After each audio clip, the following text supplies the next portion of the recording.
adik-adik, sekarang saya sedang berada di kampus 2 SMK Bina Harapan Sumedang. Nah, tadi saya masuk melalui pintu gerbang belakang. Mau tahu aktivitas saya apa aja hari ini? Yuk ikutin terus kegiatannya.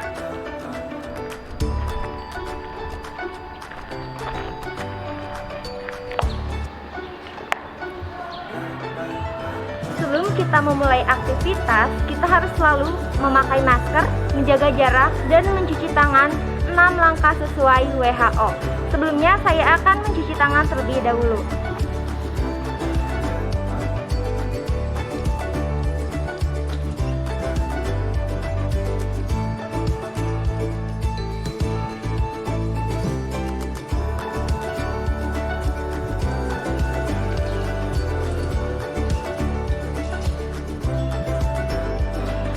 Nah, buat adik-adik yang masih bingung ataupun bertanya-tanya mengenai farmasi, hari ini kita akan bertemu dengan salah satu guru farmasi dari SMK Bina Harapan Sumedang, dan beliau merupakan guru favorit saya di farmasi.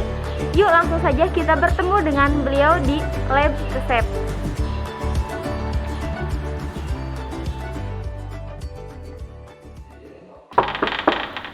Assalamualaikum. Ibu, mohon maaf mengganggu waktunya.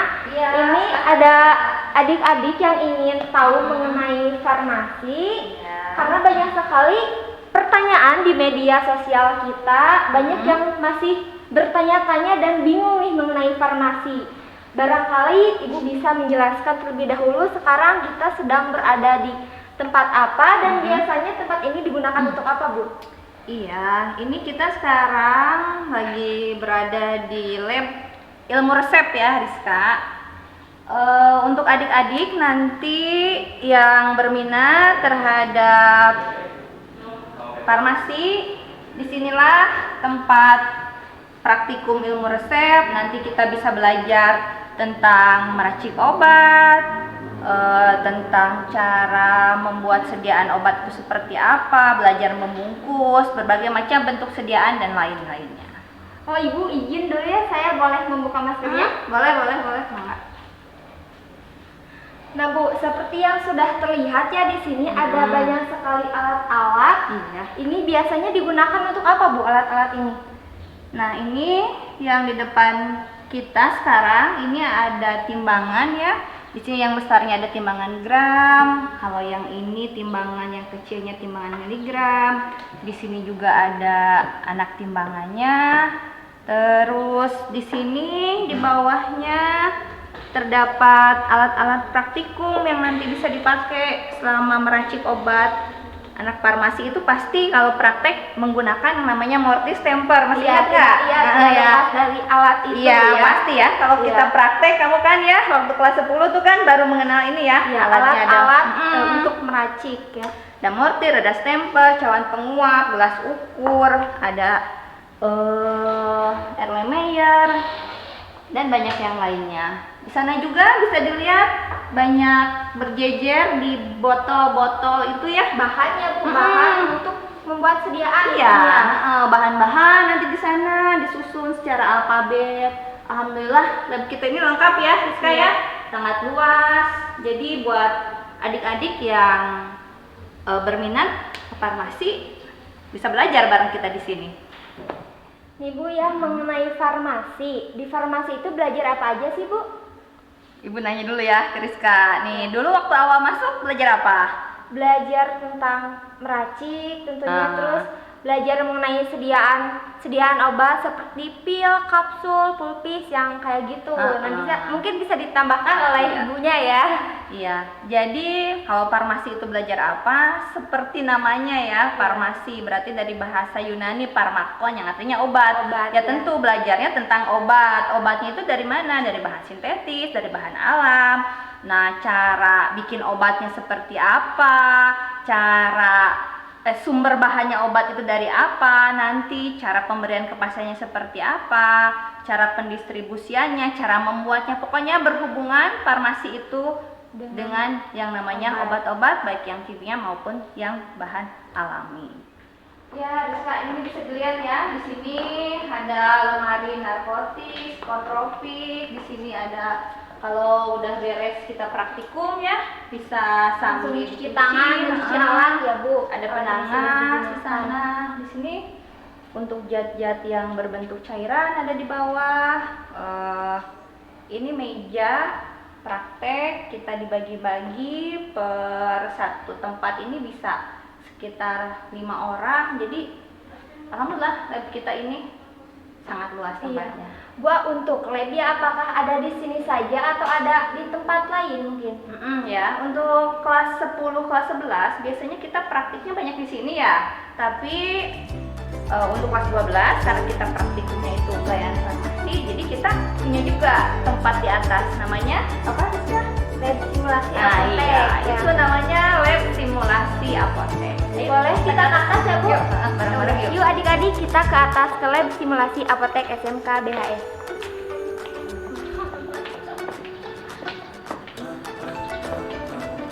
Ayo, masuk. Tapi sebelumnya kita simpan dulu ya. Seperti biasa, tempat sepatu biar kita bersih di ruang.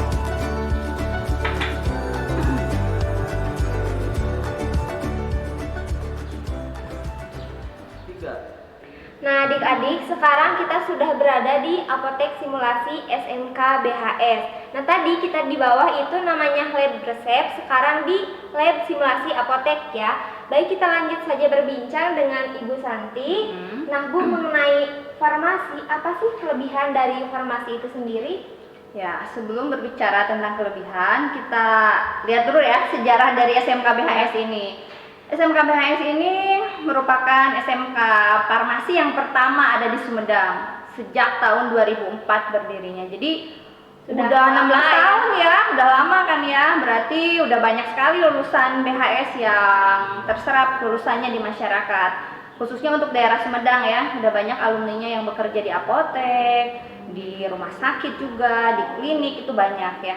Nah, untuk berbicara tentang lulusan farmasi atau keunggulan dari farmasi itu, tadi kan berhubungan dengan obat ya pasti. Itu manfaatnya yang pertama pasti buat diri sendiri. Jadi tahu kan obat itu apa.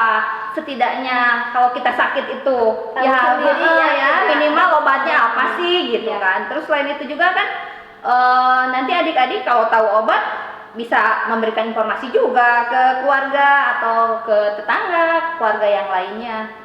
Nah, selain tentang tadi obat, di farmasi itu juga kita belajar berwirausaha juga ya. Nah, berwirausaha ada pelajarannya di pelajaran PKK, yaitu produk kreatif kewirausahaan.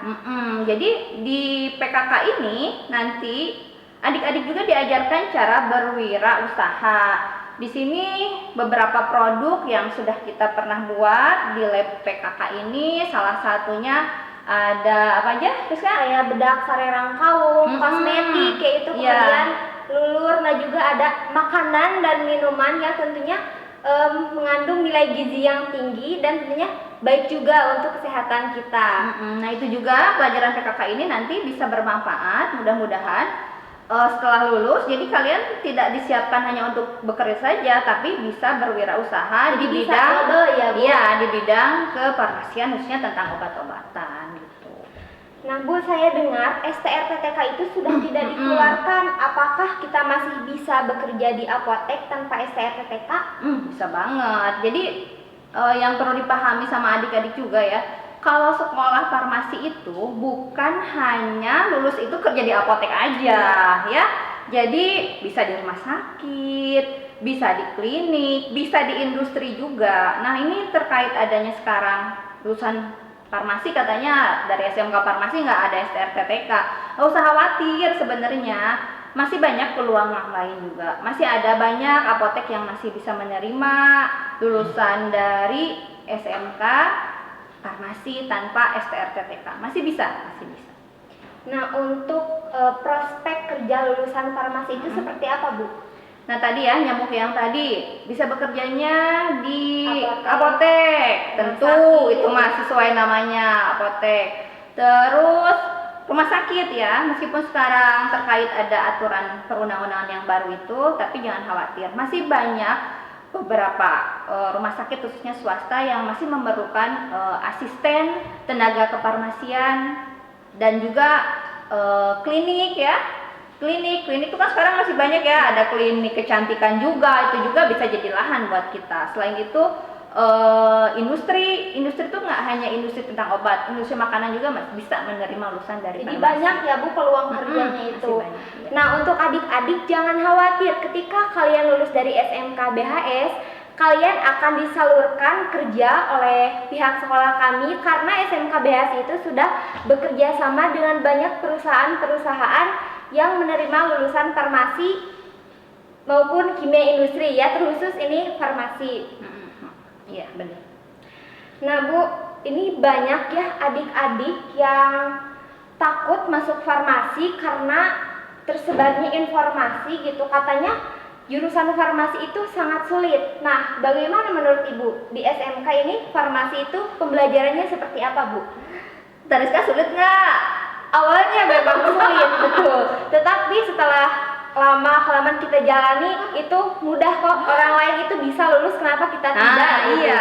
Iya, itu sulit itu kan ada istilah gini, tak kenal maka tak sayang. Sama seperti farmasi, karena belum mengenal, belum jatuh cinta tuh farmasi itu apa. Jadi takut dengar namanya aja farmasi, wah ini pasti pelajaran sulit. Ya, padahal belum mencoba ya, tapi sudah sulit. Nah, iya, yang itu salah.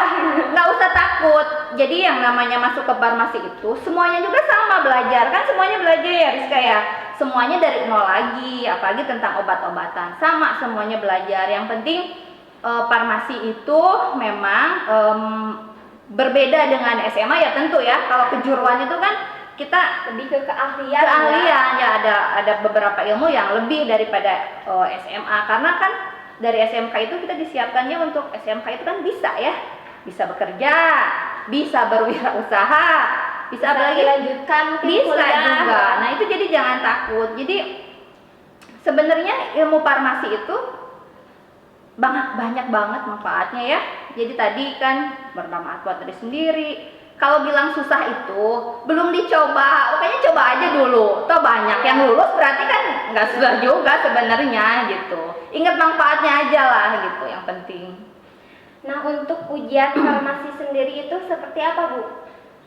Nah untuk sekarang kita kan ujiannya ujian LSP ya, Lembaga Sertifikasi Profesi. Jadi untuk ujiannya nanti setelah kelas 12 kita belajar yang namanya ujian LSP. Nah, ujiannya tuh tentang apa sih? Ujiannya tuh ya seputar pelayan kefarmasian nanti. Jadi kayak gini nih, di apotek simulasi seperti ini. Jadi ujiannya itu ya kalian anak-anak di sini berperan sebagai asisten tenaga kefarmasian yang bekerja di apotek atau di rumah sakit melayani pasien yang datang gitu. Jadi ujiannya itu ya seperti nanti kayak kita bekerja di apotek itu seperti apa sih melayani pasien, mulai dari datang pasien seperti apa dilayani kayak gitu. Terus disiapkan obatnya, nanti diberikan obatnya, diberikan juga informasi tentang penggunaannya. Nanti banyak hal yang diajarkan di ujian LSP ini dan banyak yang lainnya lah. Kalau untuk gambaran alur ujian farmasi seperti apa Bu? Nah, alurnya itu ya yang tadi sebutkan. Ini desain seperti ini tuh ya di lab simulasi ini memang didesain sama seperti tempat bekerja di apotek. Jadi di sini ada etalase tempat menerima resep, melayani pembelian obat bebas, melayani racikan nanti. Jadi nanti alurnya itu seolah-olah kamu bersikap sebagai petugas ya. Di sini asisten, datang nanti ada pasien, bawa resep, kamu melayani, tanya resepnya kamu layani, kamu harus hitung berapa biaya yang harus pasien bayar. Kamu siapkan obatnya, setelah siapkan kamu berikan obatnya ke pasien dan tentu diberikan juga kan informasi cara penggunaannya. Kayak gitu. Nah Bu, apa sih keuntungan dari ujian LSP itu sendiri? Keuntungan dari ujian LSP ya.